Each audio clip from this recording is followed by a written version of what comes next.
Hello, Cherries fans, and welcome to this latest preview show here on Up the Cherries in All Departments. Now, of course, normally before the start of any preview, I would talk about the previous match and what happened, the scoreline. However, I feel that it is completely wrong to do so at this moment in time. And all I want to focus on is Tom Lockyer, and we send our very, very best wishes to him. Everybody at Luton Town, the fans, the players, the staff, and of course his friends and family as well, following the horrible events that happened on Saturday around about the 60th minute. We are happy to hear that he is making progress, and long may that continue. And we hope that he has a full and speedy recovery. We will touch on that in this preview show as well. Of course, our next game is against Nottingham Forest, and that is at the City Ground. And I do have a returning guest for this show. Of course, Nottingham Forest are in poor form at the moment, and Steve Cooper is under a lot of pressure as it stands. It is a pleasure, therefore, to welcome back on to Up the Cherries in All Departments, Matt Shephardson. Welcome back to the show, Matt. How are you doing, mate? I'm doing very well, thank you. Very nice of you to ask me back on. I think it's Absolute pleasure. quite a while ago, wasn't it? It was quite a big fixture coming up when we last spoke. Fortunately, things have turned out the better for both of the teams following that. Yes. Yep, of course. And if anybody remembers, it was the game in which AFC Bournemouth won promotion that you come on for, and a fantastic preview. So it's great to have you back here. Um, I think first things first, we'll touch on it briefly. I know a video has gone up about it, but um, of course we had a game on Saturday. You played on the Friday against Spurs. We'll cover that off. But during our game, Tom Lockyer did collapse around about the hour mark, and it's I don't know how the players react to that. It was a shock on both sides. It was a shock around the stadium. It was a horrible thing to witness, and of course we witnessed it in the Euros with Christian Eriksen, but to actually witness that in your home ground, um, ag- it doesn't matter who the player is. It's just horrific, isn't it? Absolutely, and it really puts things into perspective. You know, we all like a bit of banter when it comes to football. Sometimes it gets a little bit out of hand, but for the vast majority of the time, it's very good natured, and then something like that comes along, and it just kind of really just brings the focus on things. And I think, well, as I mentioned to you when we were talking about me coming on, that I was listening to it on the way home. I'd got the radio on. I was out doing a bit of Christmas shopping, and it was on 5 Live, and you could just tell by the way that they were talking that the nature of the incident was really, really serious, and obviously what had happened in the past to him made it kind of even more serious, I guess.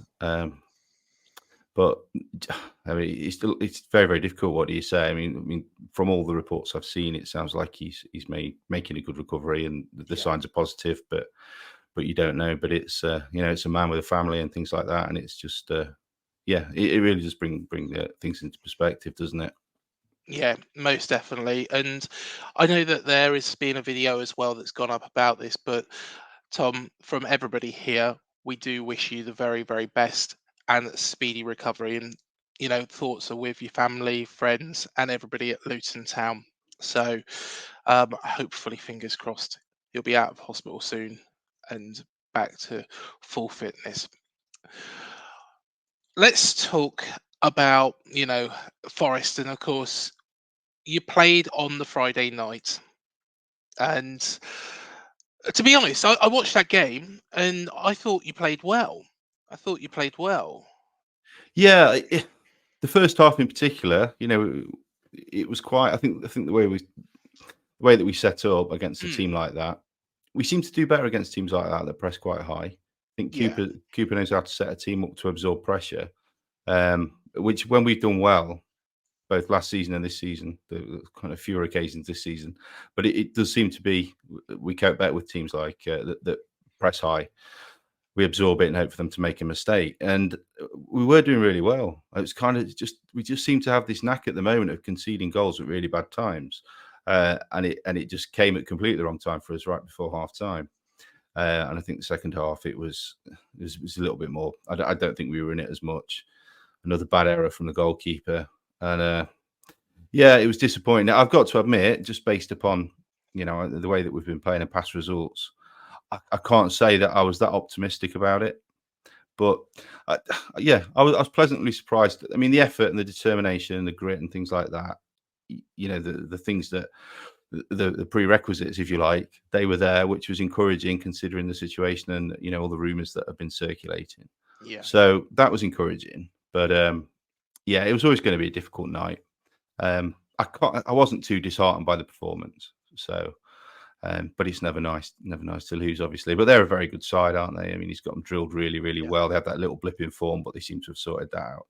And they're always going to be. They're going to be. I think they're going to be there or thereabouts this year.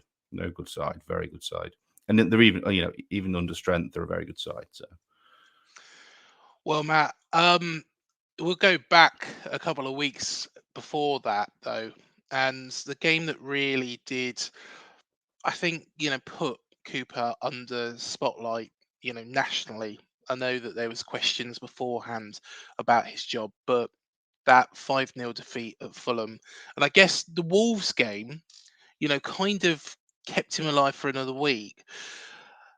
There is a danger for him that if he doesn't get the 3 points against ourselves, that he could well be out of the job before Christmas, unfortunately.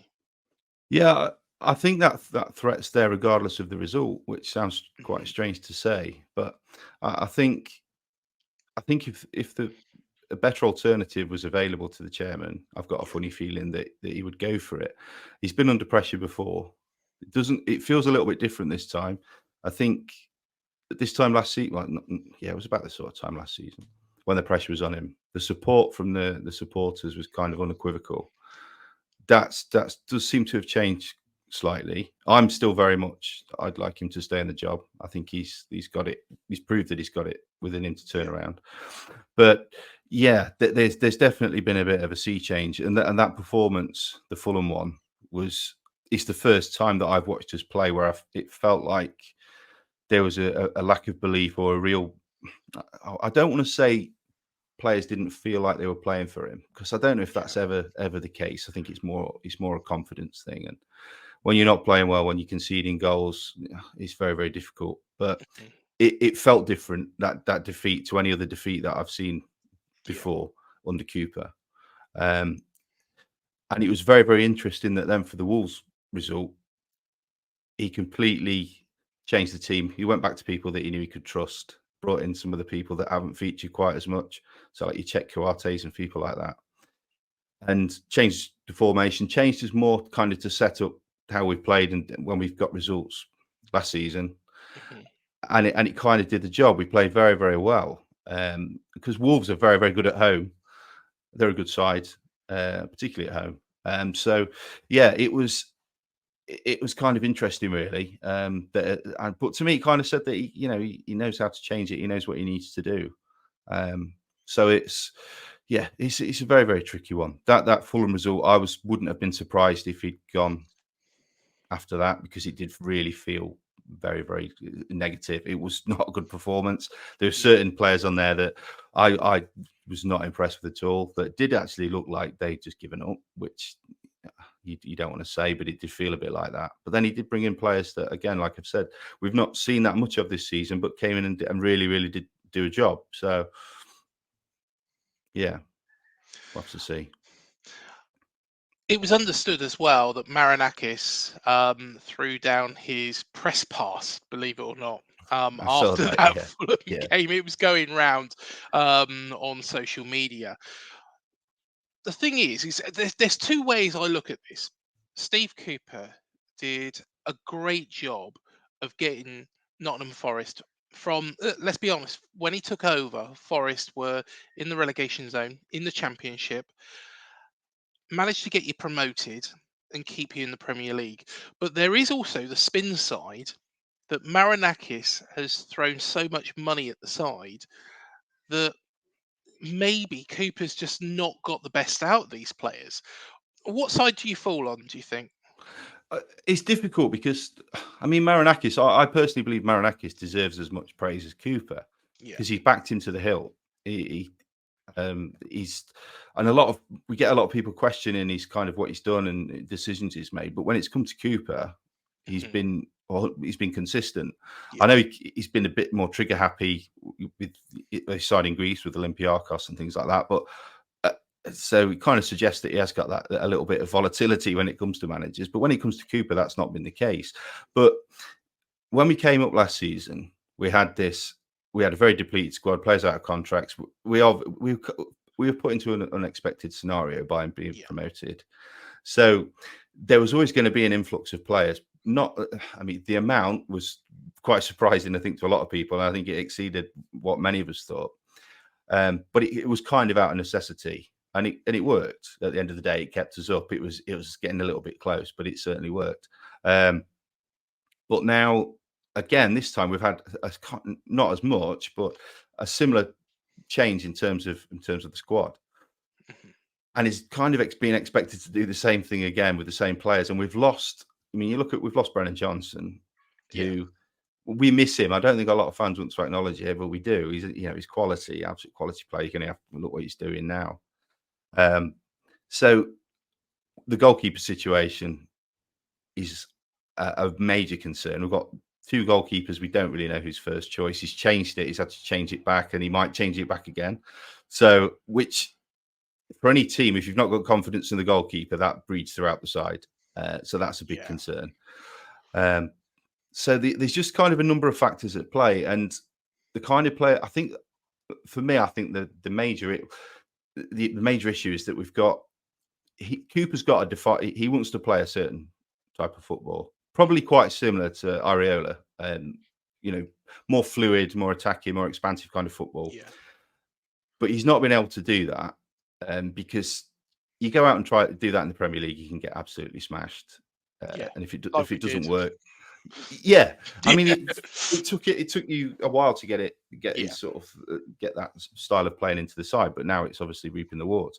But I think he's very much got this idea of how he wants us to play, and the way we obviously played in the Championship is it's a lot different level, but it's kind of indicative of how he wants us to play. But he hasn't got the players to do it.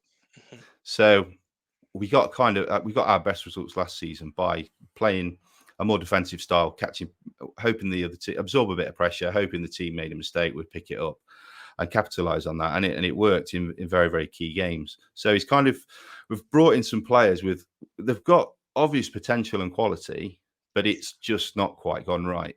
And I think it's when we've got results recently, he's kind of reverted back to that style that got us results last season. I think Brennan Johnson, like you say, was a massive loss for you because he was outstanding last season. And I think as well, do correct me if I'm wrong, it puts more pressure, especially on Morgan Gibbs-White, who I think stood out in that Spurs game. Yeah, I think there is a lot of pressure on Morgan, and he's been moved about as well. He's kind of been moved from a more central role to be moved out wide, and there's a lot expected of him. And he's, for me, I think he's up there as one of his. He's arguably our best player on his day. He can make things happen. He's got that little bit extra quality that you need, and he's a fantastic player. But he's playing in when you're playing in a struggling side and you're that kind of player and you're not getting a lot of the ball, it's very, very difficult. But you can't fault his endeavour, and I think he's when we do play well, he's a key part of that. And I do feel a bit for him. And you're right. I mean, it is the pressure, because the wingers that we've kind of brought in to do a job, it's not really happened. We've got players like Elanga, Hudson-Odoi, who are very, very good players on their day when everything's going right for them. But unfortunately, that's kind of not often enough. They're very, very.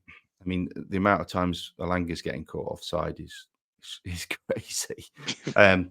It really is. It's quite staggering, but it's just things like that. I think I was saying the other day to somebody that our problem is when you look at sides like yourself who are in form, you've probably got more than a handful of players who week in week out you would say is you're 7 out of 10s, 8 out Yeah. of 10s. They're not necessarily the ones that are going to be picking up man of the match awards or scoring the goals, but they're solidly consistent. We've really lacked that just lately, and again, it's because we've not really got a settled side at the moment. We've seen so much turnover in who's playing where, and I don't think he knows his best team. But again, I don't know if any manager does. I don't know if there is such thing as a best team nowadays. It's a squad game, isn't it? You pick your team based upon what's going off at the time, the fixtures and the opposition. So it's not like you go out and pick the same 11, but it's I think there's a question mark over our best side and our best formation and things like that. And the biggest factor, undoubtedly, that has kind of sparked our spiral down is Awani getting injured. He's been so good for us, and we've just not got. But scoring goals, we just can't do it at the moment. We've not got goals in the side. He's so important for us. When he plays, he just makes such a difference. You can just tell there's just seems to be a confidence in the side that we don't seem to have when he's not there.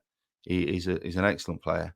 So I don't know if not bringing in a suitable understudy, so to speak, is one of our biggest failings. But I don't really think you can criticise Cooper for that, because I don't think Cooper. I think he has a say on the players, but I don't think there are many managers nowadays who will go out and say, "I want that player." I just don't think it happens like that anymore, does it? You've got it just happens at another level. These are the players that you're going to work with. And I think that's the same here as well, because whatever anybody says, I can't believe that as good as Alex Scott is, that Iriola come in from Spain and said, you know what, that player that plays for Bristol City, I'd quite like to get him, to the club. No, I can't absolutely, see it. absolutely. Can't see it. So, it's all happened at a higher level. But one thing that if not so much has been made out about it this season, but there's been a lot of players coming in and a lot of players going out of Nottingham Forest again. There was that joke last season that Forest pretty much signed 2 sides Oh, in the absolutely, yeah. space of a season. It's felt like, though, at the end of that last season, Cooper got that side settled. He knew what his best team was. Of course, there was the Arsenal win at the City Ground, which was a fantastic result. Stopped Arsenal winning the league. But it feels like because of the amount of signings that have been brought in again, it's back to square one. No, absolutely, yeah, absolutely. That's the thing. He's kind of had to work with 3 different squads since Yeah. he's joined the club, and uh, every supporter understands the need to add quality, but it's at what cost. And I think we've tried to run a bit before we've walked this season. Mhm. We've just gone a little bit like bringing in players like Dominguez. He's undoubtedly a very, very capable player. Sangare, that everybody was talking about. And these are players that they've kind of done it. I know Sangare's kind of a little bit different. He's played in Holland, which is a lot different. But there is undoubtedly a very, very good player in there. He's not Yeah. kind of shown it yet, but he will do. I know he's injured at the minute, but he's kind of these players have come in, and then we've kind of other players have kind of been disposed a little bit too quickly, especially like at fullback. Like Nico Williams was playing really, really well for us last season, as he finished the season really well. So sort of O'Line has come in and he's kind of he lost his place, but again he's regained it and he's been very, very good.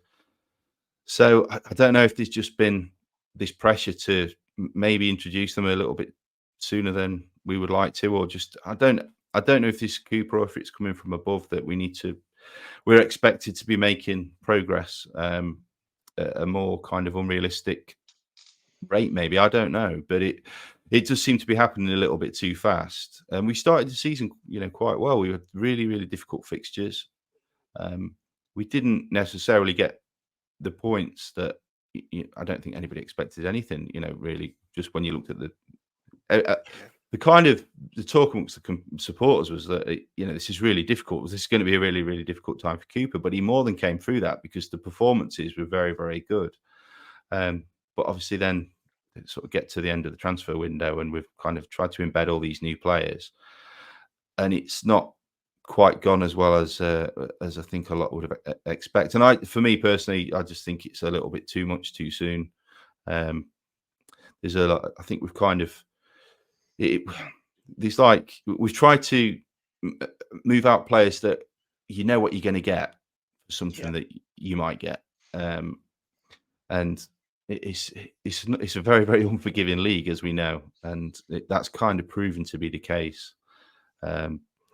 And in particular, I mean, the goalkeeper situation, I think, is the biggest concern for me.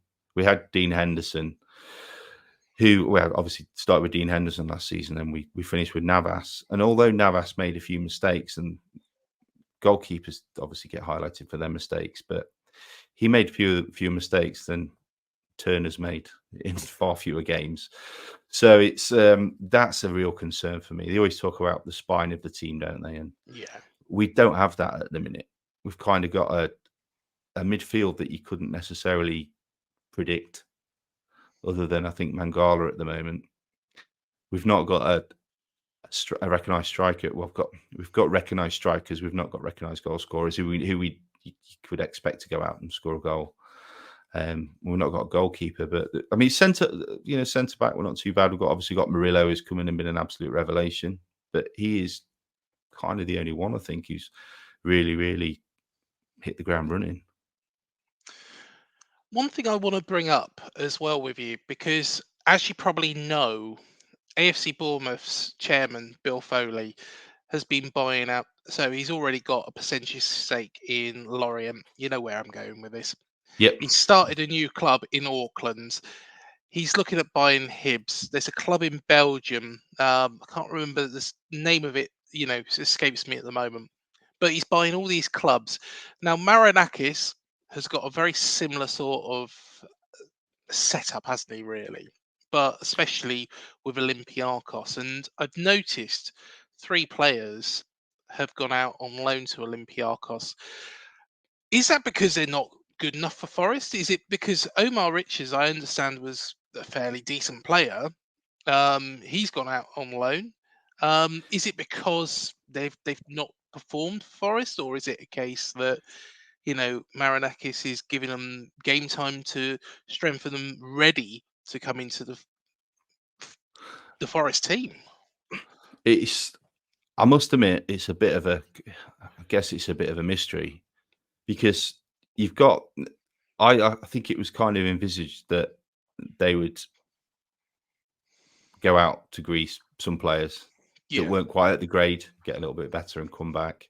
But it's kind of not really happened that way. I mean, Omar Richards joined us for quite a lot of money from Bayern Munich. Yeah. He's not kicked a ball for us, but there were rumours that he was injured when we signed him. Rumours, I'll just stress, don't get myself in trouble.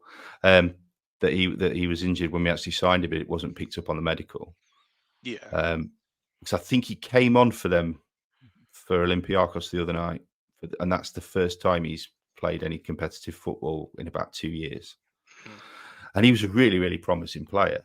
He was very well thought of over there, and when he was at Munich, I know he's been, as a youngster as well, he's been very well thought of. So I'm not quite sure. You've got like Scarpa, who came from Brazil. And to me, he's an example of somebody who looked just not quite right for the Premier League. Very, very talented footballer. Yeah. Very technical. Some of the passing that he played for the few games he played for us, his passing range and things like that were incredible. But I can't picture him as a Premier League footballer. You really would like him to, but I just don't think he's got the athleticism. So he's kind of one that's where it's happened, where he's not ququite good enough, so he's kind of gone out there. But it's quite a strange phenomenon, isn't it? It's quite new, and obviously a lot of clubs are doing it now. Marinakis was linked with Monza in Italy, but it didn't. I don't think that one's happened. But there's a club, is it Rio Ave in Portugal, that he's being heavily linked with taking over. Because obviously Man City kind of they sort of, I won't say they were the first, but they kind of made the popularized that model, didn't, of having kind of multiple clubs all over the world. But yeah, for me, it's kind of, I always see it as it's almost like enhancing your scouting network a little bit, isn't it? And having a presence, and almost seeing those as almost like feeder clubs. But in reality, I don't know if it works that way. I'm not quite sure. I find it all a little bit of a mystery, how it all works, what's going on. It's a bit strange. It is a bit weird for me as well, because what we have done is we did sign Dongo Tara, and he come in from Lorient, of course, where Bill Foley has got 50% stake in. Now, there was another really weird situation at the start of this season where we signed a player called Roman Faber, and loaned him straight out to Lorient, loaned him straight out. Um, and it just seems a bit bizarre. Does it need to stop, do you feel? Do you think that this is because personally, I don't think that, we're not well, Lorient aren't loaning Bournemouth players to get around FFP, which is one of the reasons that's been flagged up. And of course, there was the Ruben Neves, Raul Jimenez, Ruben Neves, get the two of them mixed up. They were both at Wolves at one point, weren't they? Yeah. But of course, he went out to Saudi Arabia, and there was this talk of him going to Newcastle. Now, I don't feel that we're doing that. I don't feel that we're doing that sort of strategy, but I think that's when maybe it needs to be clamped down on. What we're doing is, getting players some game time abroad, but we haven't loaned anybody out to these teams. Yeah, it's a difficult one because, Mm, at certain points there must be a conflict of interest must come into it at some yeah, point. I'm not quite sure what the motivation is for it. I'm not sure, because obviously there isn't a lot of money in owning a football club. no, Is there any? It's not why you do it, is it? You buy a football club um, for whatever reason. Usually, it's more of a marketing or a brand exercise, or just out of love of the game. I'm not quite sure, but you certainly don't buy a football club to make any money. So I don't know what the motivation is. It's a very, very peculiar one, but it's happening more and more. I wasn't aware of that with yourselves, to be honest, but it doesn't surprise me just because of what's happened with Marinakis, and the more that you hear about wanting to acquire teams or having stakes in teams and things like that, it's a strange one. yeah, it is a really, really weird, I suspect it'll be like it'll kind of come to there'll be something that will make it maybe come to a head a little bit, almost like the third party ownership with players. I know it's like obviously it's a lot different to that, but will there just come a time when it needs to be ruled upon? Because I can't really see anything positive really coming from it, but then I couldn't articulate the negatives either, so I'm not quite yeah. sure. It's a strange one, but it does seem to be becoming more and more common. Well, let's go back to this weekend's game. And of course, Bournemouth, as you did mention, we're pressing high up the pitch now. We're playing a completely different style to the Gary O'Neill style. It took us a while to get going. We did take some thrashings, mainly against, of course, Arsenal, Man City. Those two you can put to one side. Everton, probably not. That was an awful performance. But we have got it going, and we are in very, very good form. Um, how does Steve Cooper set this team out to set the Forest team out to stop us? I suspect he will go three at the back. More. He's five at the back. Let's be honest, but we Yeah. say three at the back, don't we? But I think he'll go with five at the back. Defensive midfield part. I think he'll go more defensive. I think I wouldn't be surprised to see Ryan Yates in there, getting a foot in, unsettling players. Wouldn't be surprised to see Kouate back in there and Mangala. I can't see us. I'd be very, very surprised to see us set up any other way really against you at the moment. Just the way you're playing, the form Solanke's in. I mean, I'm not a big stats person, but I looked at yours and what was it, the XG thing? You're absolutely Yeah, flying. I think you're top, aren't you, of that or something? I think we are. I think we are. In the Yeah, form table, you know, before, of course, the weekend's games, we were second in the form table as well, yeah. just behind Liverpool. So, yeah, I think, we're firing on all cylinders at the moment, which is great. Never And imagined you that. no, and you've got goals. I think you've got more goals across the team with you as well. Well, that's just going to be our problem. I just Mhm. can't see where our goals are going to come from at the moment. It just obviously we've got Chris Wood, but he gets a lot of flack, Chris Wood, from our fans. Well, certain fans, but it's not the way we play. It's not a Chris Wood side. We don't get a lot of balls into the box. It's not that. So and obviously we've got Origi, who's just been a complete flop, I guess. Mm, But to me, he hasn't been because I don't really understand it. I watch a bit of Italian football, and I don't really. There's nothing that he did when he was at Milan that would suggest he would be able to come back and do anything in the Premier League. So, but for me, it's just a lack of goals. So I can't see us setting up any other way than to just be a little bit, be very defensive and conservative, and hope to pick something up. I know we've got a set piece specialist who joined the team last week, so yeah, let's hope that he can do something. Because I'm not joking. At the moment, our main chances and our main threats are coming from long throw-ins from near Carty. That seems to be when we kind of cause most problems. And I know I'm sounding ultra pessimistic, and really, I don't want to sound like I'm really bagging my own team, but it's just very, very difficult to see. yeah, We're not creating a lot. We're not creating a lot of chances at the moment, and it's when we're in this situation, it's hard to imagine where they're going to come from, unfortunately. But then you look at the table, you look at the points. I think we're 4 behind you, and you get a win, and it's yeah. just ridiculous how it changes things. Everybody's all of a sudden got a bit of a bit of spring in their step when they're coming out of the stadium, and it changes everything. But our form at the moment really concerns me, and we are in a relegation battle at the end of the day because the form of the teams below is unfortunately picked up, and that's really surprised me with a lot of those. I wasn't expecting it. I mean, I don't think any team would fancy playing Luton at the moment. No. I'm not saying that you go there, you'd be getting expect to get turned over, but you just know you're in for a really, really, really hard afternoon. Mhm. You're in for a really hard, tough 90 minutes. So it's and obviously Everton are just that they were. I mean, I was never. I always kind of thought they were a decent side anyway. To be honest, I was never of the opinion that they were dreadful and they were going to be going down.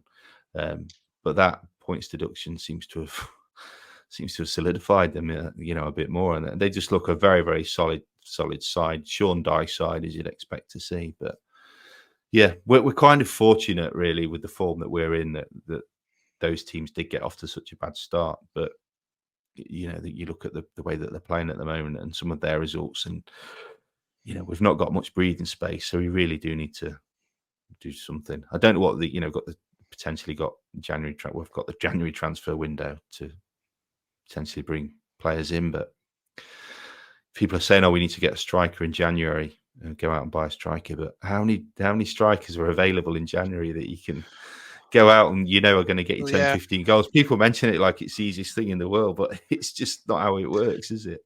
No, no, most definitely not. And to be honest, I think our door's going to be bolted shut because Arsenal, believe it or not, are after Solanke. That's the rumor that's been doing the circuit at the moment. But Really, I think, like you say, Luton are fighting for every single point, and I think Chris Wilder has revitalised Sheffield absolutely, United. yeah.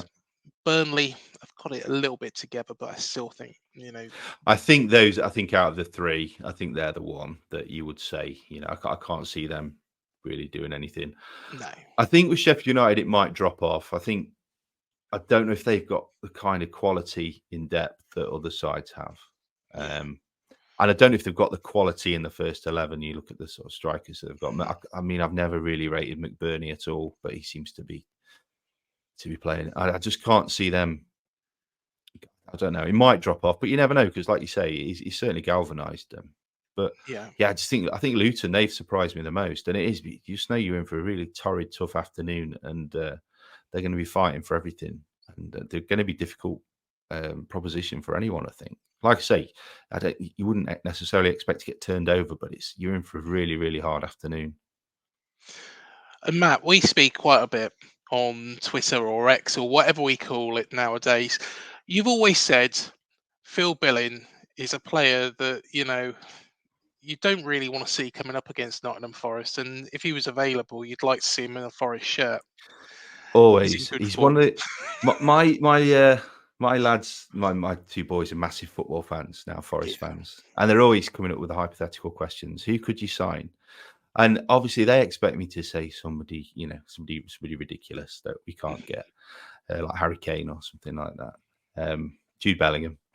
Yeah. But I always say Billing. I just think whenever I've seen him, he's impressed me. I just think he's technically very, very good. I just think he'd be a great player for us to sign. I've always really, really rated him. And you might disagree because I don't watch him as much as you, but he seems to be quite consistent. But I don't know if that's necessarily the case, but I kind of see when you're not a fan of the club, you see the highlight reel, don't you? So I don't know that, Yes. but he Yeah. always strikes me as somebody who's quite consistent. When he's on form, he's very, very good. He's one of these confidence players where if his confidence goes, there was a game last season against Leicester, and it was actually the two sides of Philip Billing. In the first half, for some reason, he'd lost all his confidence. He was running around, just didn't seem to know really what he was doing. Then he scored, and then all of a sudden, it was like he transported the old Billing onto the pitch, a completely different player.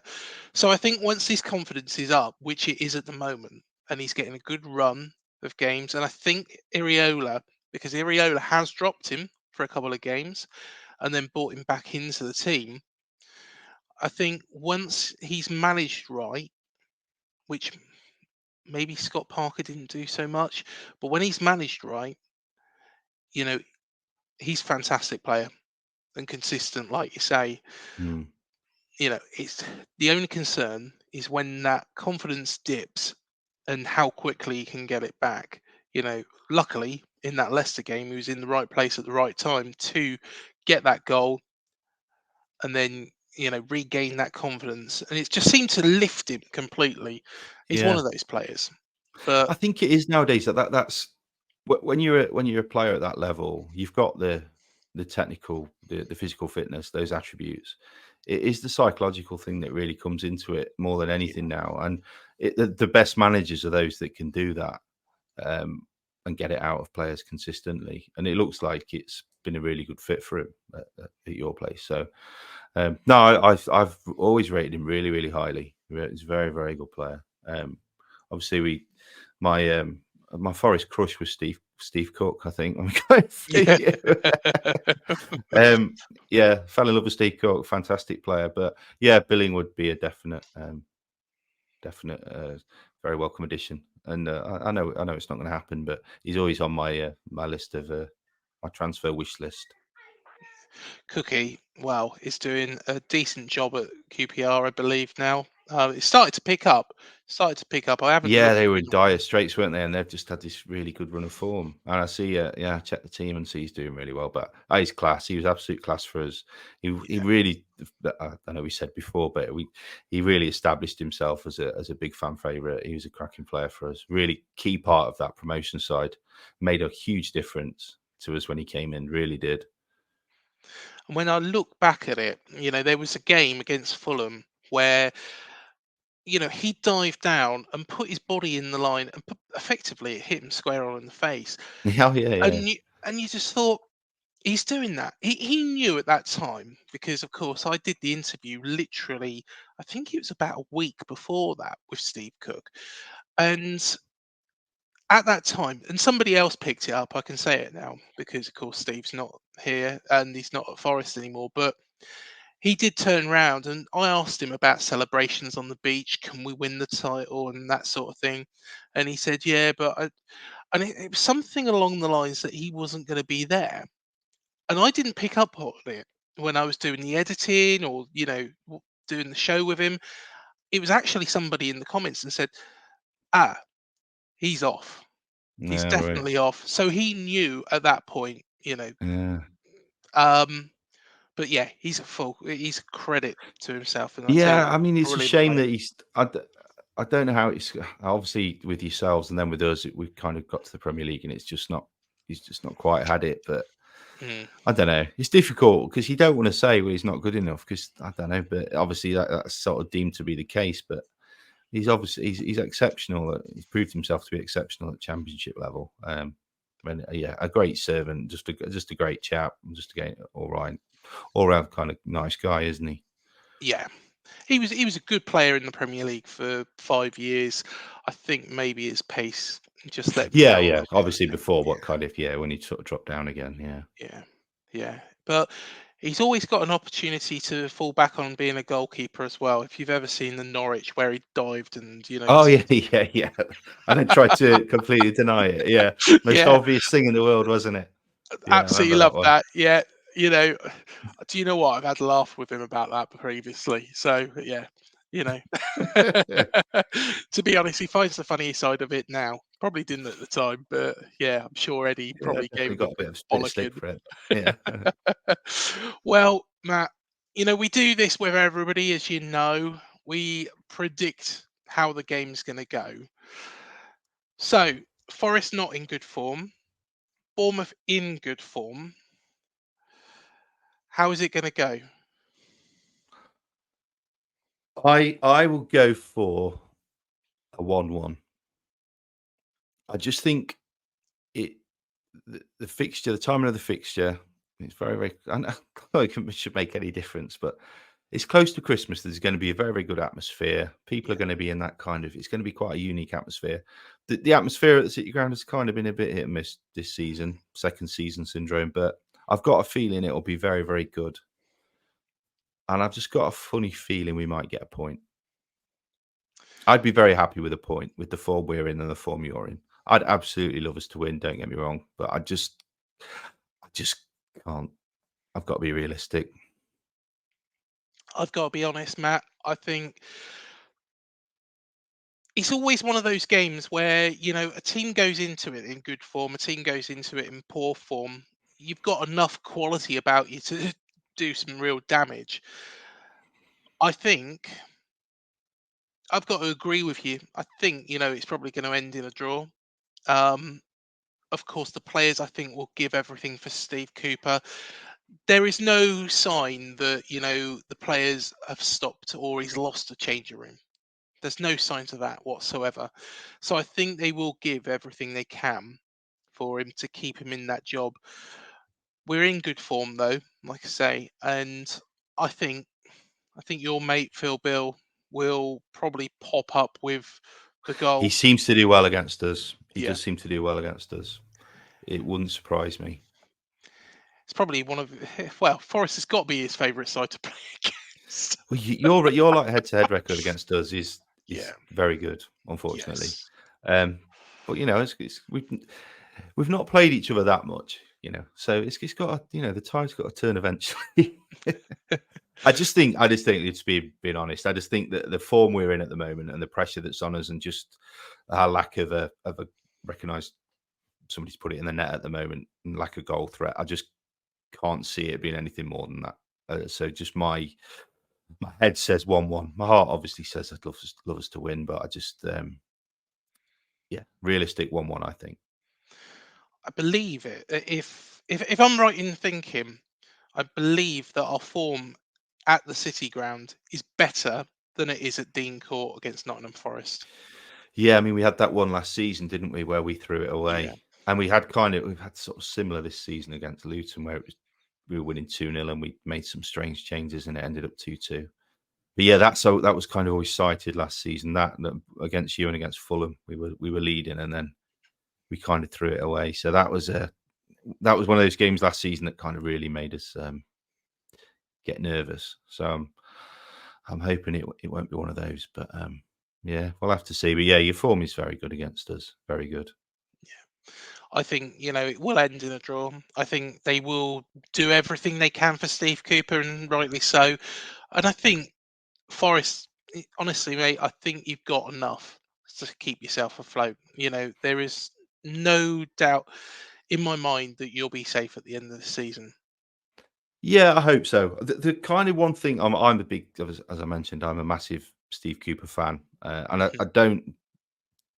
don't see an available option that well, it's always a gamble anyway, but there's nobody out there who would make me think he can come and take these players and have an immediate impact and get us results. Steve Cooper knows the players, he knows the squad. The only kind of slight devil's advocate nagging thing on my shoulder is I just really hope that if it continues to go badly, we don't go down the Leeds Bielsa route of really, really sticking with him until it's kind of too late to change. Because obviously when they finally did bring in, was it Marsh, wasn't it? It was almost a little bit too late. And it was out of kind of loyalty and respect for the fans the love from the fans that he was kept there. And he was obviously a phenomenal coach, but it was just not working out. I really hope it doesn't come to that with Cooper, because I've got far too much sort of love and respect for it to happen that way. And I just hope it doesn't come to that kind of scenario. But I think we've got enough. I think the thing with him is as well, that whatever happens, if he does leave, well, he will leave eventually, no matter what, it always happens. But he will go on to do well wherever he goes. He's just a very, very good football coach and manager. So that's kind of, you just want it to be with us at the moment, and just to get this, just to get a bit of consistency, just get a little bit of a bit of identity, because we really lack that at the moment. We just seem to be a little bit all over the place, and just get a sort of recognised. Like when you look at yourselves, you kind of know how you play now. We've not had that. You're just not quite sure what you're going to get. So we need to get a little bit of that, but it's a results business, isn't it? And time is very, very precious in football. So it's not like you've got much time to get it right. But we'll just see. He is a very, very good coach, like you say. And of course, Swansea have fallen apart since he left them. They're right down the bottom of the Championship. So, hopefully, fingers crossed, they'll be given the time. But like you say, and if it's not working, leaving it too late is, really, really counterproductive. Yeah, absolutely. Yeah, and I like I say, I think the only person who knows Steve Cooper's future is Marinakis. I don't think there's anybody else. He knows, and we'll just see. I know we were very, very heavily linked with Areola at your manager at the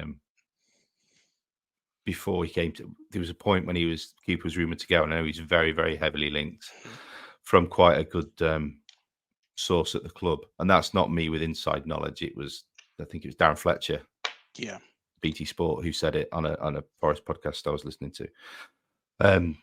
So I know that he will do it if it's necessary, and he thinks it's in the best interest of the club. So I guess he's lining up somebody. If he's he's not going to make a call without having somebody lined up. No, that would be crazy, wouldn't it? Yeah, that'd be reckless. And I don't think any chairman says I don't think they'd ever realistically say they've got one game. They look at the bigger picture, don't they? Because that suggests straight away that they don't have confidence in that manager. To say you've only got one, if you don't win it, you're out. That straight away gives completely the wrong message, doesn't it? So I don't ever think that is the case. It's just obviously that the whole bigger picture, isn't it? And the whole different. There's so much going on, different areas, and just he'll make his mind up. But I'd love to say that I hope he'll finish the season. I really, really do. But I've got a funny feeling I don't know. I've got a funny feeling he might not. But whatever happens, he will be a hero to Forest for what he's done, because it's been absolutely phenomenal. What he's like, as we've said, in that short space of time, taking us from where we were to where we are now. Nobody would have expected that. And you say to any Forest fan, predict where you'll be in 3 years, and you say we'll be in the Premier League. No, they wouldn't have believed you. So it's just been an amazing ride. It's up and down as football is, but he'll always go with 99.9% of the fans very, very, best wishes and good blessings. So. Yeah, definitely, definitely. Well, Matt, it's been a pleasure to have you on. Just before you go, of course, you are a musician. I know that you've been doing quite a lot of gigs. How's it been going?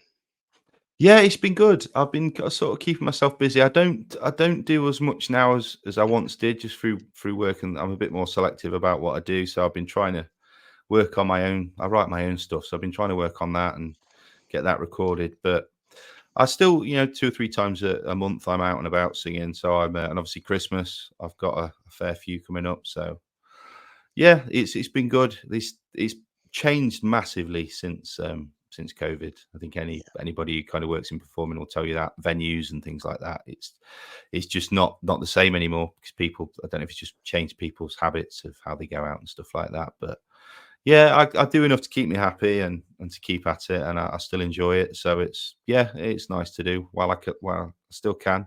I've still got a bit of a relative bit of youth on my side. And of course, we were speaking as well on Twitter, and your son's doing pretty well in football, isn't he? Oh yeah, I've got to give a Yeah, shout out to yeah, my youngest son Alfie. His under 11 side RHP. They're based in Newark in Nottinghamshire, and they managed to go a whole year unbeaten, and that's in competitive fixtures. I think they've gone a lot more in kind of non-competitive fixtures as well. But they've been phenomenal. They won they're one of the first sides from Newark to win the League Cup. Um, and they're a great little club, great side, really, really, really good. Love going down to watch them. So, yeah, a big well done and shout out to them for. It's quite some achievement at any level, isn't it? To go a whole year without losing a fixture. oh yeah, oh yeah. This, to be fair, last year I was assistant manager of a team, and we couldn't buy a win. So Well, if you want, I'll have a word with RHP. We'll get some of these. They're 11, but we'll see if we can sort out a few loan moves for you. We'll get yeah, them there sorted we out. are. To be honest, they probably would help improve the side. To be fair, Well, no, but they're cracking. They're a cracking club. It's a really yeah, good club. good It's stuff. kind of the biggest club around here. So, yeah, it'd be nice just to say well done to them and wish them all the best. I get a lot more joy out of watching them at the moment than I do Forest. So, Well, fair enough, fair enough.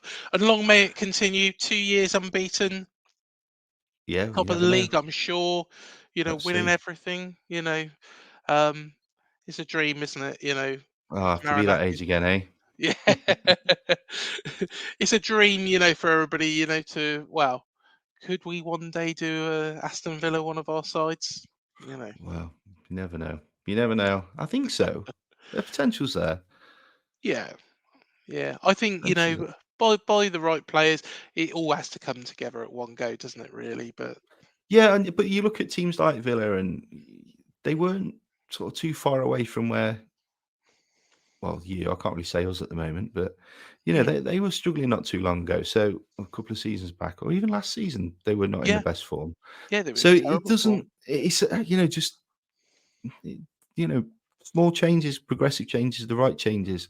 It's amazing what they can do, and it doesn't take much, does it, to kind of the right decisions at the right time, and a bit of you do need a bit of luck. I don't care, who you are, and you do, but yeah, I don't. It just goes one way or the other, doesn't it? We just seem to Yeah, be in the other way at the moment. But fingers crossed, we'll get it right. Long term, I'm very, very happy with Forest and the the merry-go-round that we went through. The interesting thing is that kind of younger fans nowadays. Not say now. I've noticed that younger fans like I'm using my boys as the example. When we lose, they need a new manager, get rid of Cooper because they've not experienced mhm, what I did, watching season ticket in League One, couldn't, struggling against some sides that I won't mention because it would sound like I'm being disrespectful, but it was atrocious, and it was rare that we finished the season with the same manager. I mean, I think when Cooper finally did, it was, it was brought up as a statistic that he was the first one in so long. So yeah, it's you got to remember the good times as well, and enjoy them while you have them, and just hope that things hopefully pick up for us, and long may they continue for you for Bournemouth, but just not against us. Yeah. Well, Matt, it's been an absolute pleasure as always to have you on. Have a lovely, lovely Christmas. A very happy New Year as well. And no doubt we'll catch up, with regards to this game, probably in the new year and touch on it. And hopefully, fingers crossed, things will have picked up for Forest by that time as well. Again, hopefully not against us. No, always a pleasure, mate. Always lovely to talk to you, and yeah, I'll look forward to speaking to you again soon. And yeah, let's have a chat after the 23rd. Thank you for joining us on this show. Please remember to hit the like, to subscribe, the bell button below to be alerted to any new videos we do here on Up the Cherries in all departments. Please do check out all of our previous shows and interviews as well.